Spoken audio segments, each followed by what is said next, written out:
এ তো খুবই খারাপ লক্ষণ। সে তোদের পিছু ছাড়েনি।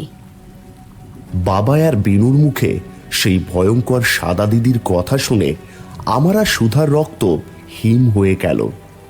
এই অভিশাপ আমাদের পরিবারের নতুন প্রজন্মকেও ছাড়ছে না। মাসি, এই গ্রামের আশেপাশে কোনো অভিজ্ঞ তান্ত্রিক বা পুরোহিত আছে কি, যিনি এইসব বিষয়ে জ্ঞান রাখেন? আছে বাবা, গ্রামের পশ্চিমে এক বৃদ্ধ তান্ত্রিক থাকেন।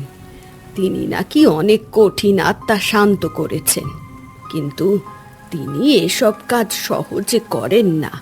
খুব বিপদে না পড়লে তার কাছে কেউ যায় না। পুরো ভিডিওটি দেখতে টফিটুনস ভূত চ্যানেলটি সাবস্ক্রাইব করুন আর নিয়মিত এমন ভিডিও পেতে আমাদের ফলো ও সাবস্ক্রাইব দিয়ে সাথেই থাকুন।